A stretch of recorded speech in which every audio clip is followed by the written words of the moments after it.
because it's the silly, stupid, fascinating, weird, wonderful. They're my people, and more often than not, they're the geeky people as well. But this real sense that what you do as you emerge out of Middle Earth in your real life is you hope, because Tolkien's so good at capturing that.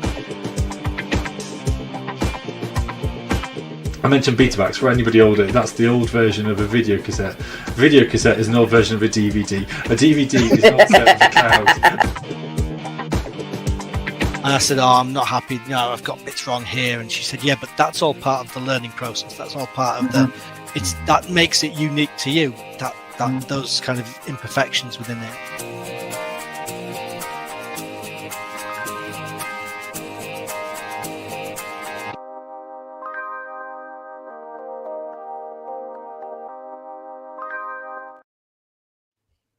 Welcome to the laundry bin of live streams and podcasts, the receptacle of the worn and the weary, the meeting point of the formal and the threadbare, the haven for odd socks, and with it carries the ambition, the hope that one day we'll get to the bottom of all of this. This is Faith and Geekery. My name is Mark, and to my left is... Becca! And below me is... Tim! And... why are we doing the weird voices? Well, I always do that, and that's Tim's normal it's voice. vibe. Let's just go with it. Well, it feels as if it's been ages since I've been live, and yet it feels quite regular that I've been online with you two. Yeah, like we've You had, are a lucky man. We've had quite a lot of meetings with one another over the last couple of weeks. Yeah, I think that's in like the momentum is running, kind of getting up there, isn't it? But it is a pleasure to be here, and it is a pleasure to be with you both. We ask the same question that we ask all the time that we gather, is what geekiness have we been up to? Would anyone like to start for 10, 6, I mean, 5, I am interested in 6, 7? I'm interested in what Becca is doing, because Becca is, by looks of it, underwater. I am underwater. That's more to do with the second half of our chat today. I am in the waters, Tim. Do you want? Let me. I will. Can you see my autumny nails? For those that are joining on podcast. Thank you. Becca has currently got a backdrop of water, and is putting their hands like claws to the screen and showing off their nails. I see. This is many hours of geeky practice with my daughter, and she built the nails, and then she painted the nails. They've got apples. There's a 3D pumpkin, which not annoying at all. It's nice. I quite like rubbing my thumb over it. Yeah, got a little message. Shelby, pointing out Daddy on the screen. Yes. Hello. Oh, that's my daddy. Quinny, you need to go to sleep now. Hi, Quinn. Hello. Sorry, didn't mean to detract, but I thought I'd throw it up there. So the 3D, is the 3D pumpkin the same thing as like fidget spinners in terms of like? It's quite a satisfying just bump on my nail to just kind of flick, and it's made of the same thing that the nails are made out of, but it's a really nice way to spend time. I used to do her nails when she was younger, and it's come full circle, so we just sat watching movies and doing nails. Can you give us a bit of an ASMR finger flick? Thank you. So that is me all day. Yes, I've just seen my child comment. Yes, that is for those. He's just commented, that's enough for now. Yes. Yes, that is exactly the kind of comments I get from my child at the moment. That's enough, Daddy. That's enough, Daddy. So anything else autumnal, Becca? Definitely did Halloween. I am in my 11th year of getting out my popkie, which is a South African Dutch oven, which looks exactly like a cauldron and is a cauldron for all intents and purposes. It just can't fit a child in. And there was no disappointment in my voice, just to be clear there. But then what we also do is say, do you want to light a candle for someone you love and don't see anymore? Which is a line from the funeral service. And we had well over 100 candles lit on the doorstep of people going, actually, now that you mention it, I have been thinking about death on Halloween. I had a dad who was walking past. His kids had come to do trick or treat. He carried on walking, heard me ask the question, doubled back and said, my best friend's died and I want to light a candle. And it's like, okay, this is exactly where I want to be. And it brings in fancy dress. It brings in the balance of the ridiculous in the costumes, but also my inability to not constantly go super deep really fast with people. And one woman said, I thought I was going to get away because I've moved house this year. I thought I was going to get away with not crying this year. And damn it, here you are. So that was really nice.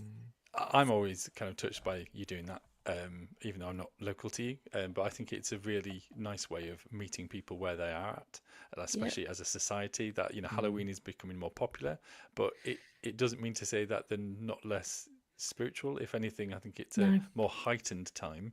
And whether we might not, some of us might not agree with the exact kind of the message. Actually, there is a sense of people being aware. And I think that is a real good moment to kind of borrowing a lot from the South American cultures. So I know I'm going to get the word completely wrong, which Shelby will probably correct me. The stanzas. It's wrong. I know that's wrong in my head, and I know I said it's wrong. It's like basically they put like small memorials up for those that have died and those that are no longer here. But Cars, weirdly, at one of the Disney parks somewhere, actually did those kind of like memorial stands for Doc Hudson from Cars as like a way of introducing kids to that idea if they've never experienced before. Like here, like we recognise that Doc Hudson's no longer here, but here's the things we put up to memorialise them, remember them. And for a lot of kids, actually, to come and name their pets, because their lives haven't otherwise been touched by death, to come and name their pets and to be reverent in that moment while they're dressed as whatever they're dressed as, where they've stepped out in order to face fear. And our greatest fear is death or fear itself. So to kind of really honor that in the moment, and that people love the candles and they love the fact that this cauldron is a proper cast iron cauldron. So it's it's all those layers of let me help you feel safe, and also let's go a little bit deeper together, which I just love it. It's never failed to be impactful. On the other end of that scale. And you two know about this because we told you about this on Saturday morning. Quinn, it was my child, actually was old. Still is your child. Still is my child. Was kind of semi-old enough to understand Halloween a little bit and wanted to actually do trick or treating, but finished nursery late, so we're like, we're not going to go out. We're just not going to. Turned into a doorstep evangelist for giving out candy to everyone, aggressively giving it out to the point where he ran down the street to chase after some small children and their parents with a bowl in his T-Rex costume, saying, "Would you like some candy?" And did that to every single person that came by our doorstep. Oh, that's brilliant. Very cute. Which was.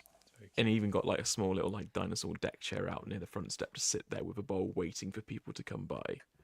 We had to like limit them a little bit from not going too far away from the house and crossing the street and with all the cars, but also recognising our neighbours had a spectacular display going on.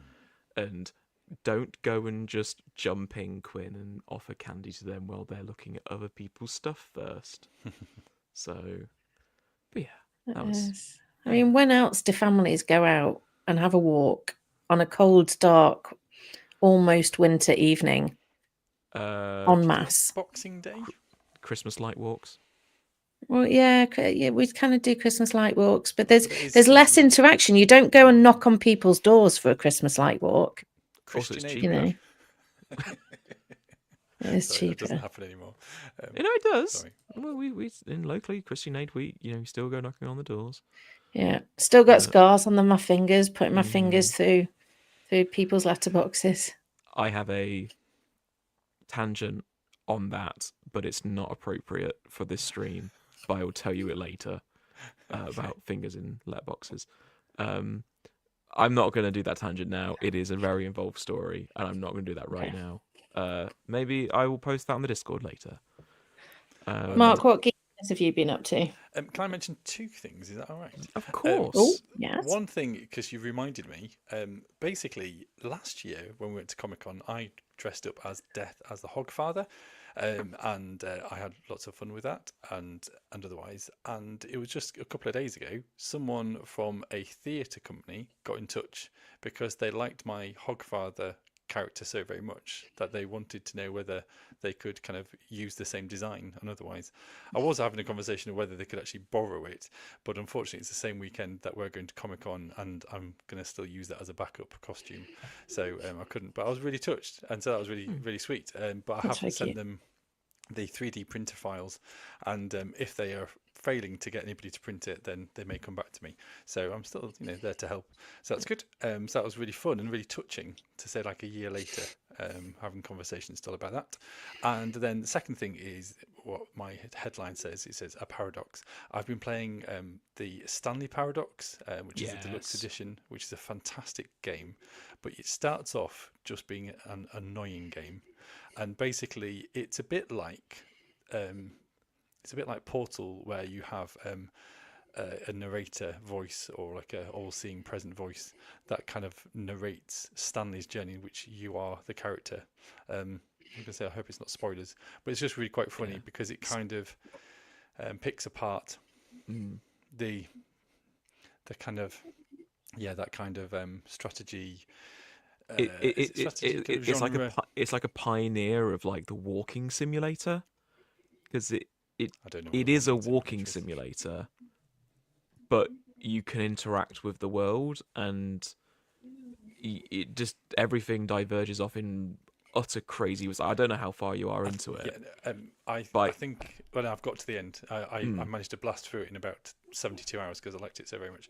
I think the one thing that is interesting, which isn't that much of a spoiler, is it starts off by saying, "Can you put in the date and time?" Sorry, the time, and you put it in, and the next time you play, he goes, "Can you put in the time?" And I'm going, why am I putting in the time? Is it not remember? Or the clocks in the office that you're in? And I kept on looking at the clocks to see whether they correlated, and they didn't.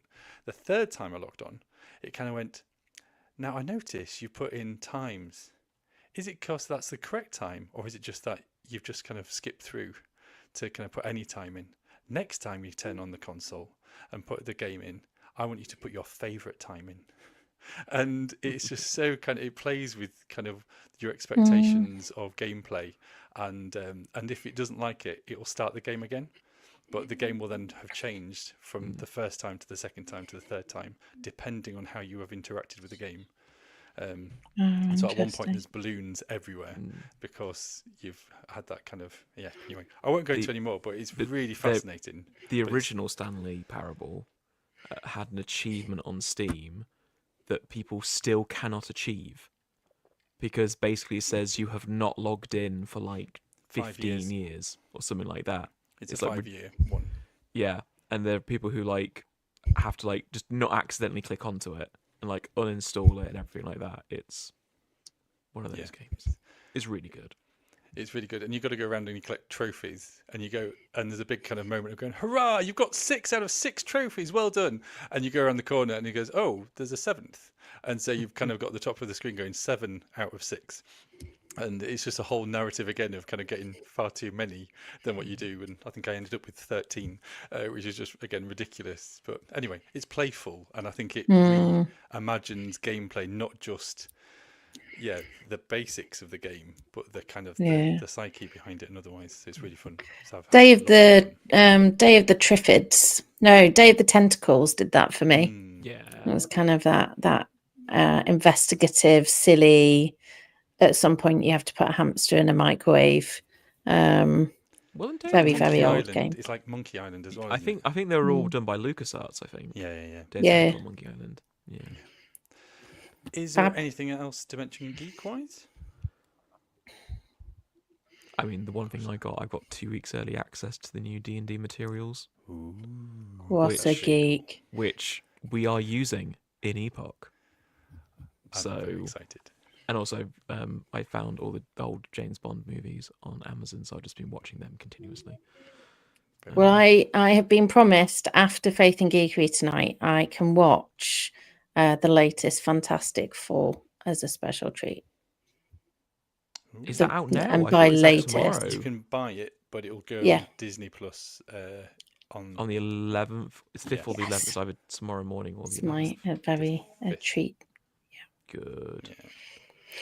Shall we move on? I Yeah. think we should Move on maybe to the news? This is the Faith and Geekery News, broadcast to your home and around the world. So slick. welcome to the Geeky News. I have changed the graphics a little bit. They're still a little bit special, but this is a bit more retro. And in the news today, I want to mention, I don't know if it's my algorithm or not, but I've absolutely and utterly fallen in love with the Paddington musical. Yeah. And it's an animatronic and puppeteer led Yeah. Paddington, and he's absolutely adorable. Q and Rebecca so- discreetly goes and Googles it. It's so it was Tom Fletcher from McFly has done all the whatchamacallit music for it. I quite he's like worked on it him for 5 based years. purely on his wedding speech. It's been he's been working on it for 5 years, and I think it was like the opening weekend this weekend, wasn't it? I think. Yeah. It's received raving reviews. And what's interesting, generationally, by the way, my children know Tom Fletcher more as an author than as a musician. Because he's written Interesting. various kind of danger gangs and things like that. Anyway, so Dinosaurs that's that pooped planets. Yeah. So that's Paddington. Next thing, which I think was maybe because we were live last week, that Tess Daly and Claudia Winkleman are set to leave Strictly Come Dancing at the end of the series, which is a bit of a surprise. But then I've got just a few, because I think they're all coming out thick and fast now. The Christmas adverts have landed. And so from left to right, I do believe we have the Sainsbury's one with a troll walking away, a dad kneeling down at a Christmas tree with his... there's already got a bit of backlash about this John Lewis advert, about that. They've got rid of the adolescents. It's like an older son. And a little, I don't know, some sort of poodly thing about to interact with Kevin the carrot.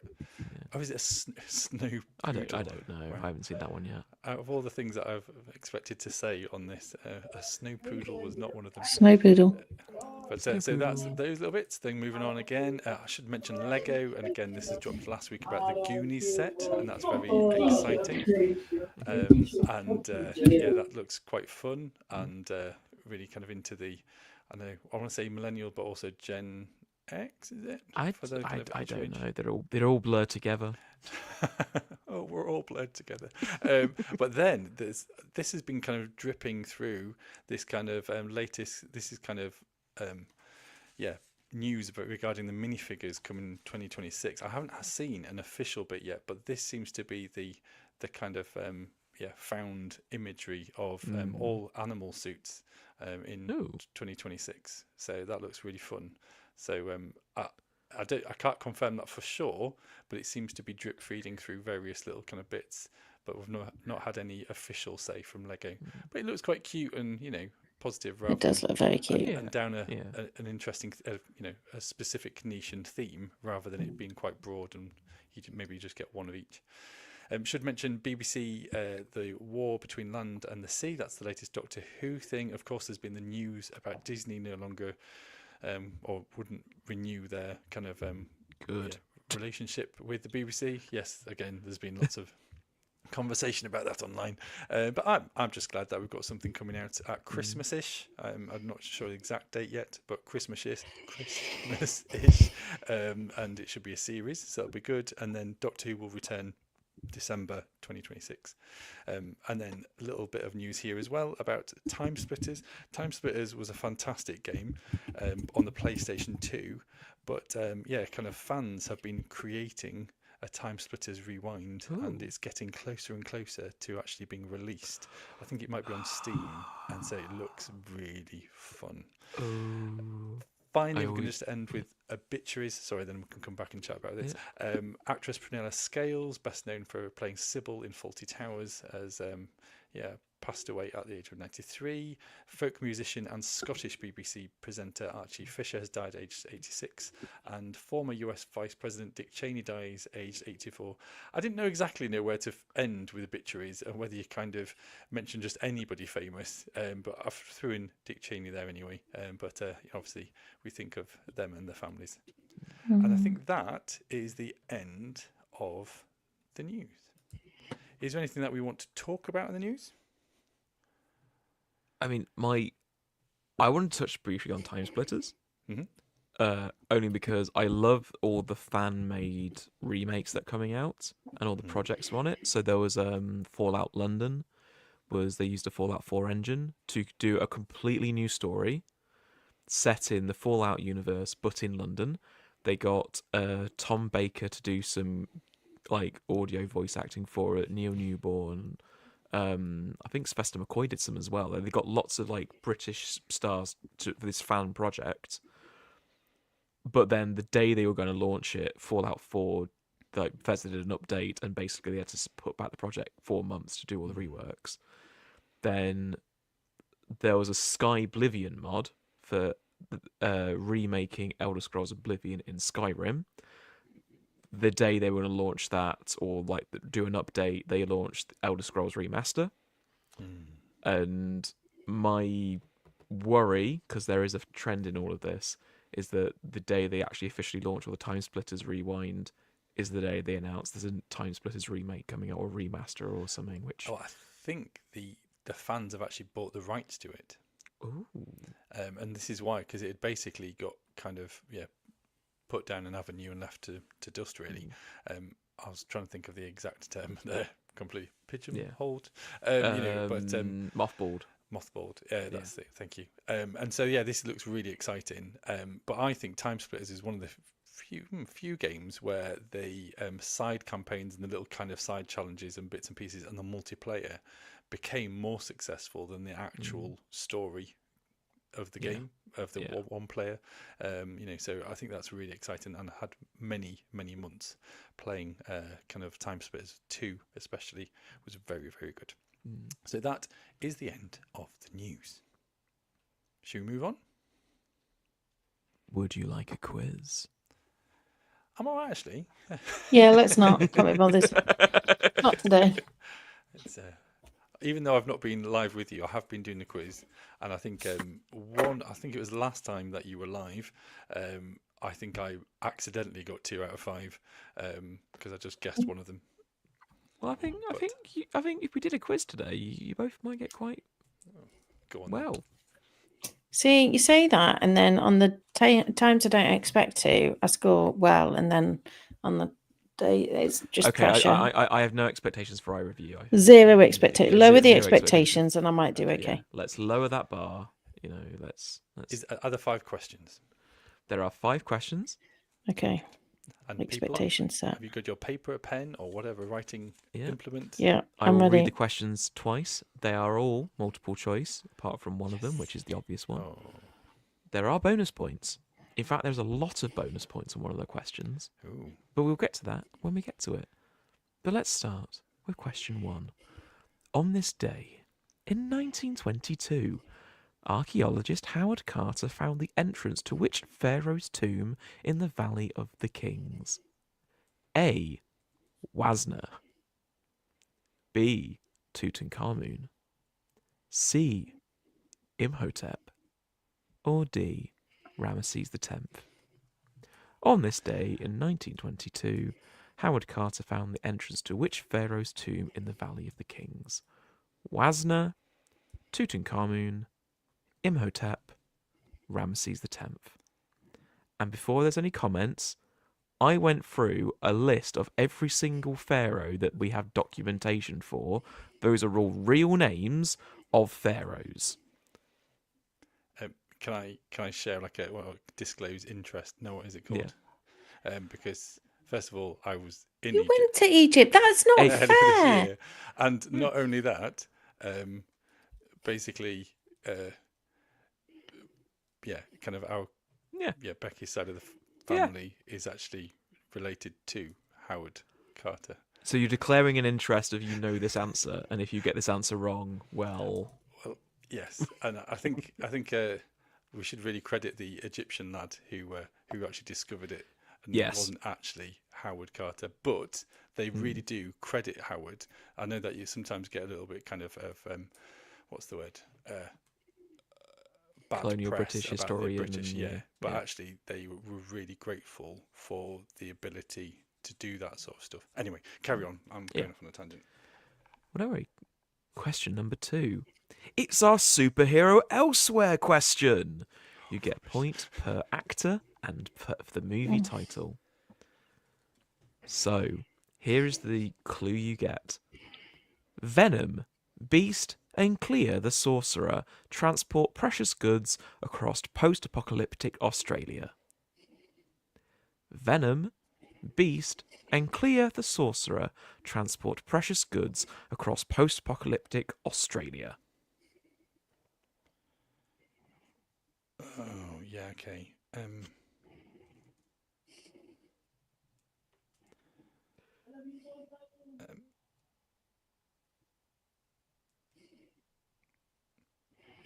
I'm having way more fun looking up, in my downtime when I'm, not sleeping.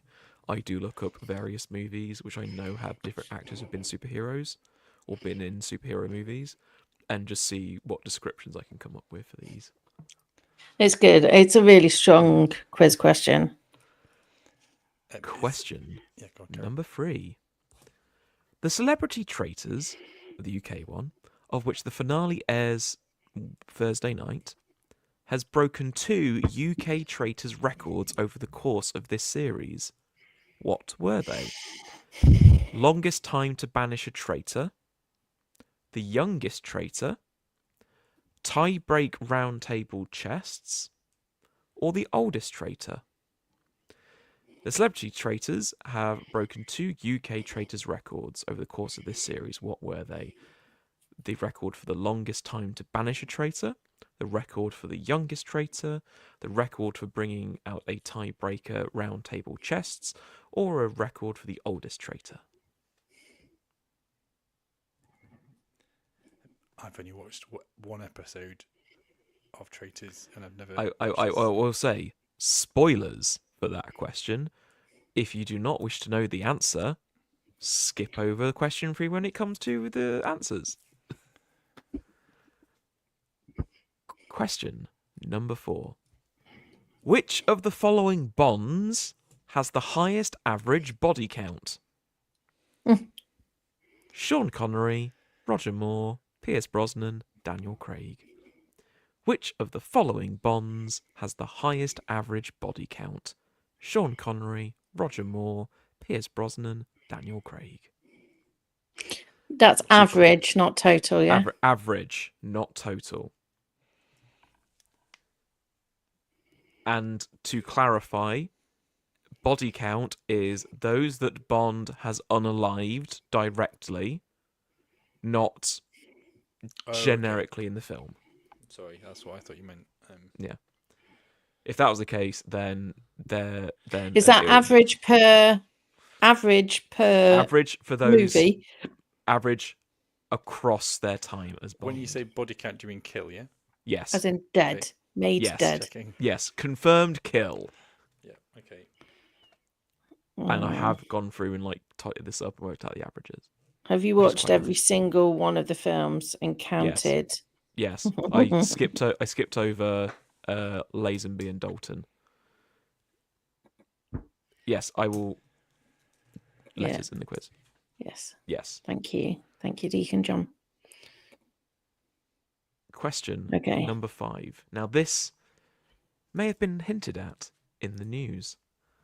According to John Lewis's website, how many official John Lewis Christmas adverts have there been? 18, 19, 20, or 21? So, according to the John Lewis website, how many official John Lewis Christmas adverts have there been? A, 18, B, 19, C, 20, or D, 21? You will get a bonus point if you can name the official title for any John Lewis advert. Oh, And you will gain a bonus point per one that you wish to try and do. what? Try and do? What do you mean, like to recreate? Yes, you have to recreate it with your hand. If you list X number of them, Yeah, okay. you get a point for every correct one, and I will be a little bit lenient I can't remember any of on them. that. Yeah. And it's official, according to the official John Lewis website, the official John Lewis Christmas adverts. I mean, I'm taking a guess at the number. I did wonder when you kind of dropped a little hint on Discord. By the way, folks, we've got Discord. You'll be able to find more information. I will also during the say conversation. we are not counting the name of the 2025 advert because that just came out today, and we mentioned it a little bit in the news. So.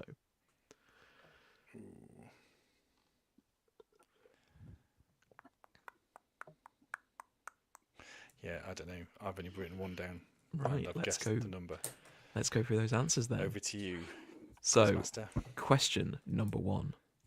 On this day in 1922, archaeologist Howard Carter found the entrance to which pharaoh's tomb in the Valley of the Kings? The answer is B, Tutankhamun. Yes. Yeah, he's not looking too bad actually. Question. You actually see him? Yeah, I went down into the yeah. Did you take a bit of home with you? No. In your But mouth? What I will say What? is I was chatting to one member of my family and rebuking them because they picked up a chunk of pyramid, of which I said, no, you are not going to take that home with you. And they were arguing that they should. And I was there going, the problem is we've talked to them about kind of family, kind of discovering things and taking them back to Britain. And they're going, no. Question number 2. The superhero Elsewhere. You get a point per actor and movie title. That prompt again. Venom, Beast, and Clea the Sorcerer transport precious goods across post-apocalyptic Australia. The movie was Mad Max Fury Road. Yes. The actors were Tom Hardy, Nicholas Hoult, and Charlize Theron. I put Nick Holt. Is that all right? How That is many do we acceptable. get a point for each name? Point per. Okay. I think it's the most points I've got so far in the quiz. Question number 3. The Celebrity Traitors, of which the finale airs Thursday night, has broken 2 UK traitors records over the course of the series. What were they? A. Longest time to banish a traitor. B. Youngest traitor. C. Tiebreaker roundtable chests. Or D. Oldest traitors. The answers are A and C. Yes. If you only answered one of them, then you still get a point. If you answered both, you get 2 points. Oh my What was the answer of A and C? 'Cause A, the longest time to banish a traitor, which was Yeah. 8 episodes. And C, the tie-break round table. So at the round table, you go around and you vote a name of who you want to vote off. And if there is a tie between 2 people, everyone has to go around and re-vote those 2 names. And if there's a tie once again, 2 chests are brought out, and it is luck of the draw. One of them has a shield in for safety, one of them doesn't. And that's the first time it happened on UK Traitors history. I've got to say, that sounded so specific and random that I went for that as a guess because I was like, what? I have no idea what this means, so I'm going to go for it. I did the opposite. I went Fun youngest and oldest. Fun fact, the youngest UK traitor was Freddie Fraser from Series 3, and he was aged 20. And the oldest UK traitor was Linda Rands, again from Series 3. She was aged 70. Oh, Fancy that. Question number 4. Which of the following Bonds have the highest average body count? A. Sean Connery, B. Roger Moore, C. Pierce Brosnan, D. Daniel Craig. That's the average of kills across all their movies. I guess Daniel The Craig. answer is C. Pierce Brosnan, who Oh, has an boo. average Oh, okay. of 27 kills per movie. Next is Roger Moore with 16.6 kills per movie. Then it's Daniel Craig with 15.3, and then Sean Connery with 12.5. But a fun fact: Roger Moore has the distinction of being in the movie with the least amount of Bond kills and the most amount of Bond kills. Oh. The movie with the least amount of Bond kills is The Man with the Golden Gun. Because the only person he kills in that entire movie is Scaramanga, played by Christopher Lee. And the most amount of kills in any Bond movie was Octopussy with 59 people Bond kills. So there's your fun fact for that. Fantastic. That was a fun fact. I got that completely wrong. The highest body count in any Bond movie is You Only Live Twice. That's because they have the raid on the volcano base and there's people dropping down from the ceiling and I was going to write Sean Connery originally, and because then you kind of clarified about the average, I was like, oh, okay, no, yeah. I rate Sean Connery because he's my favourite. he tops That was it. I another just wanted to category. write his name. He tops another category, which I will not say. Oh, I'll tell boo. you later. I was hoping you were going to slip, tell us, and then forget, and then it Well, was a quiz question. it's what's the two things Bond does in movies? Sleep with women. Yes, but Connery has the highest average on that per movie. That's why I was anyway, wanting clarification of what you meant by highest body count. Oh, Yeah. body count. body count. And Yes, finally, please question phrase number it exactly the same next time. And finally, question number 5. Oh. According to the John Lewis website, Sorry, I was just pushing up Deacon John's comment. Someone on Reddit checked the total Bond kill count and it came out as Daniel Craig. oh, is that including? Oh, is that including the new one though?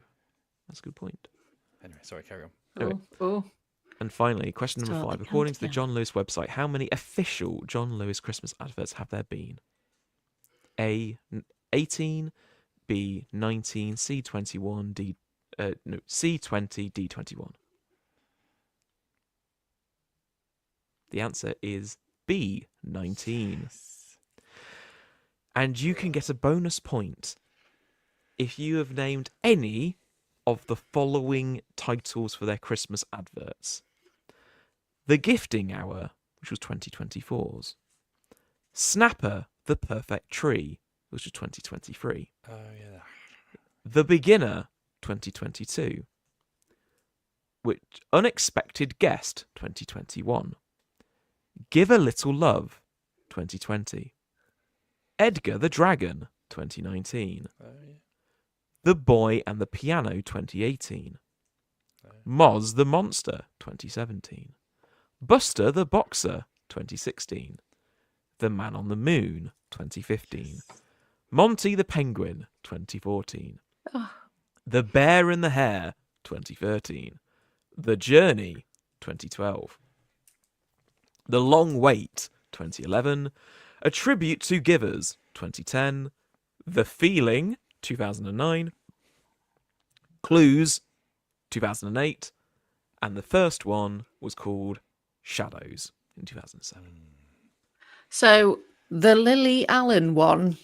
The doesn't Lily count. Allen one, no, but I know which one you're on about. I was going to say, for me, I do remember more of the music than I do of the titles, really. Yeah. And I've often used some of the music in a Covenant service, kind of in January. Oh, yeah. Well done, Bridge. Bridget said, Well done. well, Hang on. two. Hang on. 1, I'm 2, amazed. 3, I got- 4, Oh, go on. 5. I've got 9. That is the highest I've ever. What was it had. out of? 1, 2, Well, I mean, it's the 1, 4, 5, the John Lewis 6, 7, 6, 7, 8, 8, 9. plus 9 plus 19. If you want to do a bonus point per John Lewis answer. 7 for Deacon John. Well done, John. Well done, Deacon John. So there you go. There's the quiz. Oh, we didn't do the little intro, did we? Sorry about that. No. The The quiz. The quiz. No, sorry, no, it's the end of the quiz. The quiz. Nice. Well, thank you for that, Tim. That's been fun. And but yeah, people just continue to comment what you got in the quiz, but don't comment the answers just in case if other people are playing catch up. So tonight we are talking about hyperfocus, or the hyperfocus experiment, but we're having a conversation about it because we haven't completely finalized it, because it is a work in progress, which is why we are trying to define it. Does anybody want to launch a starter for 10? Well, as it's an experiment, the hypothesis is hyperfocus, which is often tied to neurodiversity, but I think most people would recognize it as that period of time when everything else floats away and goes into the background of your consciousness, and your attention is able to be solely on the one thing that you are paying attention to. And quite often that will be a hobby, or it might be, Mark, would you say you find hyperfocus when you're running? Yeah, I would. Yeah.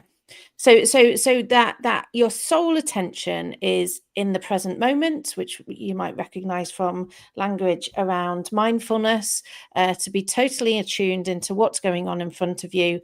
And the hypothesis is that this attentiveness could be the equivalent of, I've already mentioned it, something like mindfulness, or something like contemplation within the Christian tradition or other traditions. Could almost be like a meditation of sorts. And by naming it as a practice rather than that irritating thing that you do and your whole family are all saying your name in increasing levels of volume, and then you come out of that attentiveness and go, what? And they say, are you deaf? And you're like, no, I was just doing my nails. That actually Sounds very specific. It was quite specific, wasn't it? But that practice that people go on retreat with Tibetan monks to learn the ability to come into the present moment. People spend, there's an official 8-week course that you do to learn to be mindful. I can't remember the name of the guy that officially named this course, but that's 8 weeks of intense practice and lesson and all the rest of it. In the Christian tradition, the desert fathers used to leave all civilization to go and sit in the desert. You might wonder why they got their name, in order to get rid of all the distractions around them and come into a place of total focus. And we're saying, what if us geeky folk have intentional practice that people would name as hyperfocus, and that brings us into an attentiveness that we can also find God, the divine, the source of our creation. And I'll explain why I've got the C in the background in a bit, but that's the hypothesis.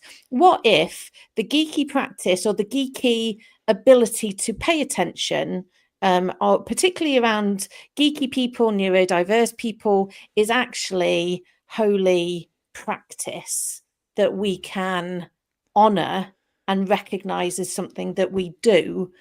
And what if we can tweak it just a little and name the silence in there as the presence of God? That's my starter for 6.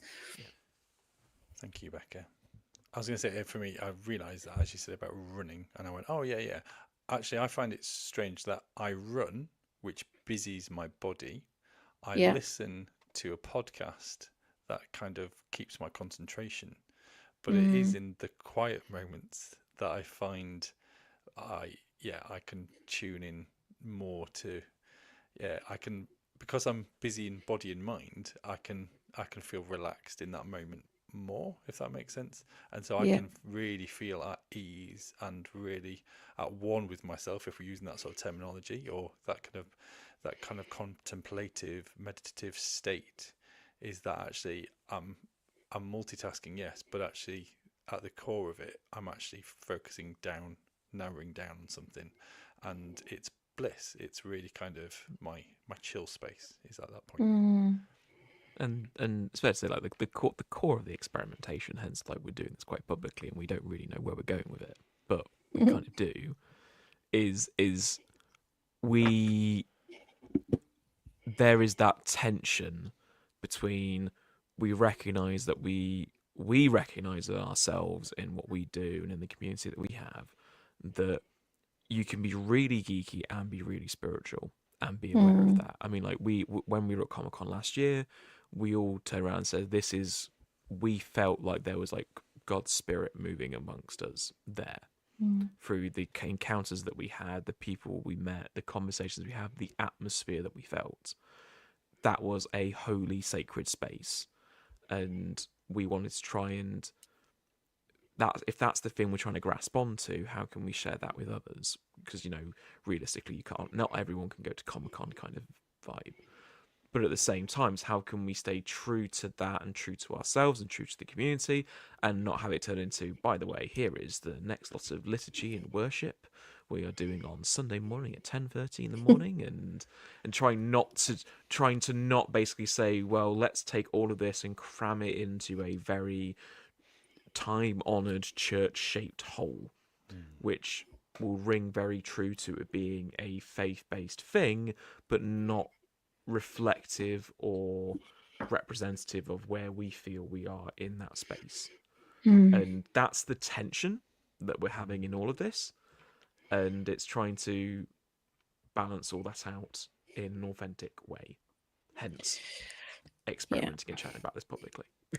My worry about it as we start, so each of us are going to record an audio reflection, that if you are going to do the washing up, if that's your thing, if that's somewhere you can really pay attention, that while you are doing it, you pop on the audio like you would an audio book or a podcast, and you allow yourself to use that set period of time to be intentionally focused on both what you're doing and also on the potential of meeting and engaging God or the divine or something bigger outside of yourself, depending on where your tradition is. My worry, however, is like when I was saying about that interruption from outside of my current focus and attention.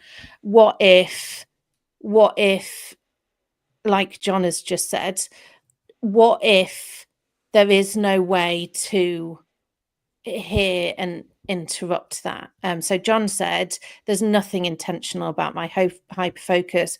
I have zero control of where and over when the hyperfocus kicks in. For me, I've just accepted that I do spirituality, which works between me and God, and it doesn't fit the neurotypical mold. And that would absolutely be my worry. I don't always realize that I am hyper-focused. So I wouldn't think before going into Second Life, where I suddenly come up with a genius thing that I want to build in this 3D world.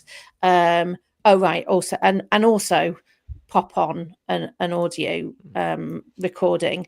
And what if I feel just as irritated by listening to one of our voices in that space, when actually the whole release of being so focused is that there isn't that thing coming in, and I'm not having to think in the cerebral way that feels like the storm at the top. That hyperfocus for me is about going into the deep silence and just being really focused on one thing, which is peaceful. But I don't, like John says, I'm not 100% sure I have control over it. And I think what we're drawing upon is that actually for each and every one of us, our hyperfocus is going to be different. The way that we tune into stuff, tune out of stuff, intentional, unintentional, subconsciously about it. And also we've talked about kind of I'm trying to not use a Christianese word, but like our our own traditions of stuff. And so, for example, I've been working on 2 things. One is very much for kind of physical exercise. I've called it one for the runners, you know, and it's ideally for somebody who's going to go for a run, but it could be for someone doing any sort of exercise. But it feels quite a traditional kind of devotion-y thing, whereas the other one is much more abstract and creative. And so I think we're trying to offer a variety of these things from different perspectives, different places, in order to see what meets people where they're at. And I think I'm not, I was about to say I'm not precious, but I would like to kind of offer these things intentionally and hope that they could be received well. But I'm happy for people to go, oh, actually, I'm a fan of this one and not that one. And, you know, just to help guide us, because again, this is the experiment of doing kind of this contemplation, this reflection stuff differently, and trying to put something out there that maybe can help others tune in at a deeper level. Go on, Tim. I would probably say, like, you know, touching a little bit on what John has said as well, is like we kind of recognised, like, again, when we were at Comic-Con last year and when we were chatting with people at Greenbelt, that Greenbelt more than Comic-Con, like, people kind of came with a pre-existing idea of faith and spirituality anyway. And some of the conversations we had at Comic-Con, we could feel that sense of wanting to explore something that was very authentic to them and safe to them. And traditional forms of church aren't necessarily that safe for people to explore in that way. And or even speak that authentic to them if someone's wish to explore in a spiritual sense. And we've, you know, what we kind of, the reason to do this, like, we kind of recognize, actually, you know, what can we do to kind of help people on that spiritual journey and for themselves, and to recognize that, you know, you are created in the image of God. You are that creative, wonderful, inclusive, accessible person, and you are that, you know, your creativity is the thing that brings joy to other people and is something we should value and extol. And all your hyperfixations and the neurodivergence and stuff, that's something that actually we want to extol, and God wants to extol as well. And how to do that in a way that is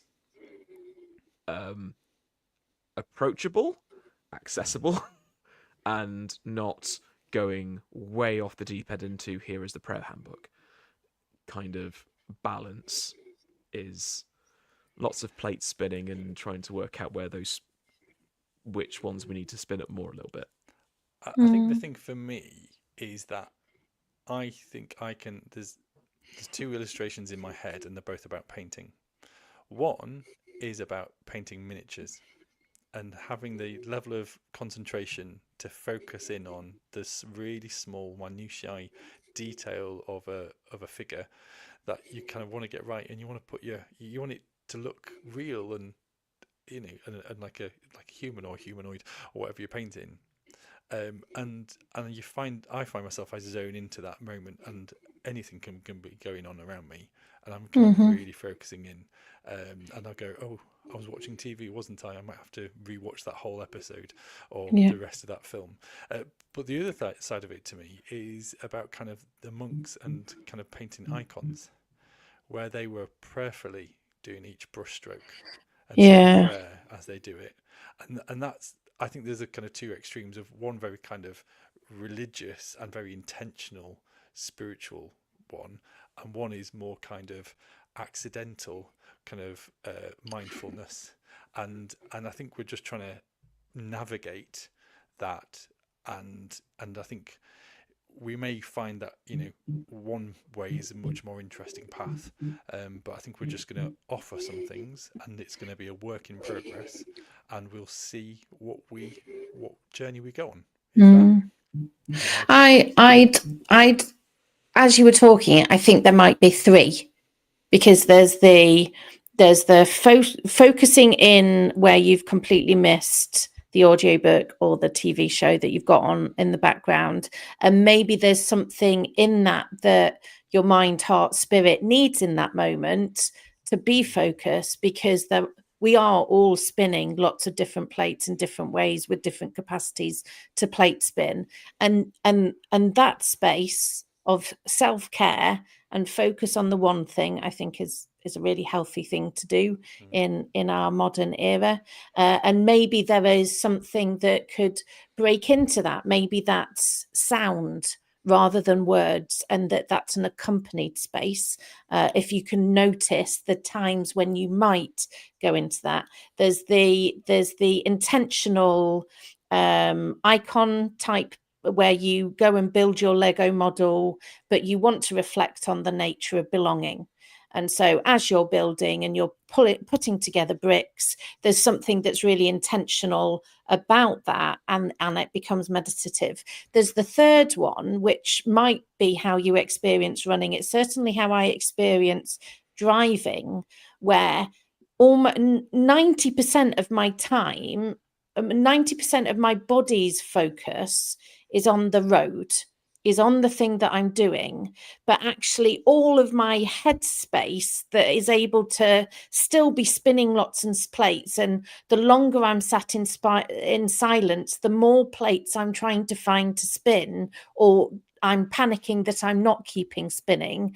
That in those periods where you're not focusing on anything that's keeping cerebral attention, other than your own thoughts and feelings, and that's almost a really intentional space to go, let me name the silence in this, and we bring. But again, it's an experiment, and it's honoring those of us that have been chastised for our hyperfocuses or feel frustrated by it, to maybe say there is something mystic in this. There is something that might be countercultural at times, where you're focusing on just the one thing, and just see. Yeah, I would word it more like, we in more time-honored forms of church, it's you walk into a space, and we say in our liturgy, God is here, God's presence is here, that kind of vibe in this space, because God can only be mystically summoned to the four walls of a building on X address between the hours of 10:30 and 11:30 on a Sunday, where actually what I hope we explore a bit more with Hyperfocus anyway is recognizing, is enabling and allowing people to recognize that God is present with them, and present in the whatever they are hyper-focusing on, or what they are doing as part of their daily pattern, or the thing that they're going, actually, no, I'm really loving this, and this is the thing that gives me lots of joy and lots of love, and yes, that's because that is something that makes you, and is a God-given gift within that. Yeah. I would like to leave one last comment for me, is that I grew up in the middle of nowhere, and I had many hours of being on my own and quiet, and I've been to many silent retreats, and I've been bored out of my head. But one of the ones that meant most to me was someone just took me to one side and kind of went, "You do Lego, don't you?" And I went, "Yeah." And they just kind of tipped out a whole tub of Lego onto the table, and then kind of left the room. And I was like, And I think that for me was this finally getting this kind of space in my head whilst honouring the quiet, but just sitting on a room and expecting that I was suddenly going to find God somewhere was just like, this is tedious for me. Yeah. And yet I'm coming with the right intentions, but I couldn't focus. And I think I think for me this is where it kind of is the experiment. It is the kind of seeing how we are all different, and how we are kind of just gonna give it a go. And if some of these things work, that's brilliant. If they don't, then we pat ourselves down and kind of go, let's try something else. It should be it should be permission giving. It should have that element of expectation and curiosity, that as we sink, and this is the story that I find helpful, and it's from Thomas Keating, who was a Trappist priest. The idea that on the top surface of our consciousness are all the thoughts and the feelings and the jobs and the tasks that need to be done, but none of those are actually real. They're just thoughts and feelings. They're just things going on inside of our head. If we can sink below that, and for me, as someone who, when she grows up, she wants to be a mermaid, the water I find like when I'm driving, because it is completely a wraparound sensation, touch, taste, smell, all the rest of it. My whole body is engaged, but my mind is then wholly in that place. And there's something about sinking below the surface in this story of what I can do with my attention, so that as you sink down, and you can do this as someone telling a story, you can do this as picturing it, depending on how your brain works, as you go down and down and down into, as the water gets saltier and saltier and saltier, for me, that primordial soup in the very, very depth is the beginning and the end, the source of life, the thing from which I am most me.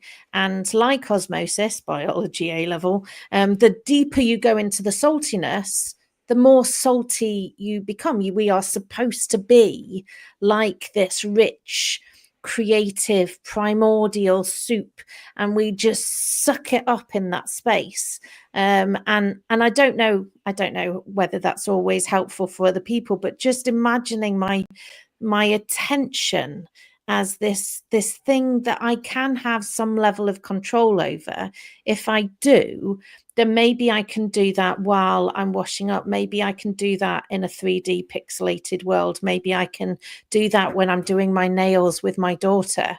That in all of these places, I can notice that feeling of attentiveness and claim that as a place where I'm also getting saltier. That was really cool. Thank you, Becca. Thank you, Tim. Are we okay to just do quick geeky gallery and then Quick we'll wrap geeky it up? gallery.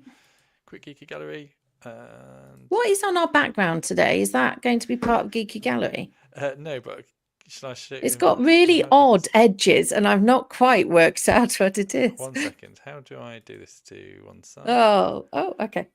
It's a It is- meditating cow. It is a meditating cow. I quite Nice. like it. How apt. So, geeky gallery and cow-related theme. We have several pictures here. One collage is of Lydia's cow pumpkin, and so that's a pumpkin that's painted like a Frisian cow, and then there is the pardon, a cowkin by any chance? Cowkin. Cow pumpkin. then there is the like a calcula Dracula inflated Highland cow that was mentioned a couple of weeks back. Bridget put Hamish the cow. I'll say yes. And so that's the kind of Dracula kind of inflatable, very cute looking Highland cow. It's not like a sinister one. It's nice. And then Adorable. Mendip had kind of shared a couple of cow pictures as well, because cows are loved in our community. Then there's a couple of pictures here. Again, one of Lydia talking about kind of the lighting at various sound, and kind of when you're sat in a concert and things, how much do we get drawn into the lights and the sound? I'm one of those people, and that was at a Philippa Hannah gig in Grimsby. Nice. Couple of At pictures. Side Door Methodist Church. This is indeed. There's a couple of pictures from me, which I was playing some games over half term, and I had a picture from the You Win bit of Stanley Paradox. But that's not the end. Spoilers. But then I've also been doing some electronics for some cosplay as well, and I'll go into more of that of another time. And then we have Specky Geeks airship. And again, there's been lots of conversation over the last few weeks in the Geeky Gallery. It's been lovely, and it was a bit harder to actually decipher the Geeky Gallery stuff from actually the ongoing conversations. There's a whole conversation about controllers as well, game controls, which was our first game controller, and Mendip as well, sharing some of his figurines, which may have been similar to the ones that you shared in your clip art, Becca, your graphics that you did last time. My very classic rainbow recreated the world with everyone's pictures last week. And I loved it. I've taken that. a screen grab and I'm going to drop it in the Discord, which reminds me that we have got a Discord. And if you want to carry on the conversation and add to the Geeky Gallery, or continue sharing and being part of the community, then we are on Discord. You can like us, follow, find us on various places. There is a QR code. QR code. Just. Well, I mean, we are competing against QI, which starts now. And Great British Bake Off this week. I was going to say that's the final as well of Bake Off. It is tonight. So QI is more important. Yes, no, it's good. Anyway, I think that is everything. Yeah. What geeky thing are you going to do this week? What are you looking forward to doing? Yeah. And any geeky news? What else do we want to know from people? Send us your pictures. If you want to know more about Hyperfocus, then get in touch with us. If you've got thoughts on Hyperfocus, of how do we help you in those moments of intense concentration, to name that for what it could be. And we are going to drop some here and there.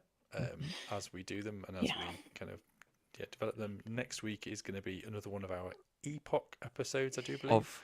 Of which, if you're on the Discord, there's an entire channel dedicated to the our D&D campaign Epoch. And if you have theories or questions you want to ask of us, we are getting together a small collection, cavalcade.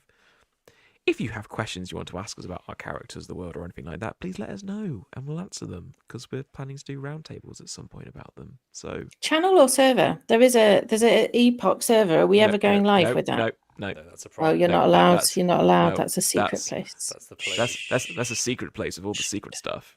It's a secret. But I will just say, for clarity, because we're dropping these various other things, Epoch will definitely have a continued graphic if you're tuning in on the Faith and Geekery podcast. So that'll be very clearly one sort of graphic.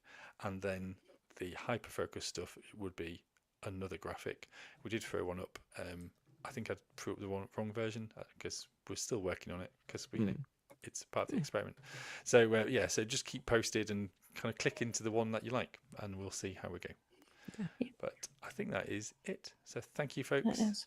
I think Becca wants to go off and watch Pedro Pascal and others in Fantastic Four. Although I kind of want to watch Great British Bake Off final more than I want to watch Please Don't Tell Jenny. I know. Yeah, that's fair. I'm at war with myself. We love you, Geeky family. 2 separate screens. Bye, folks.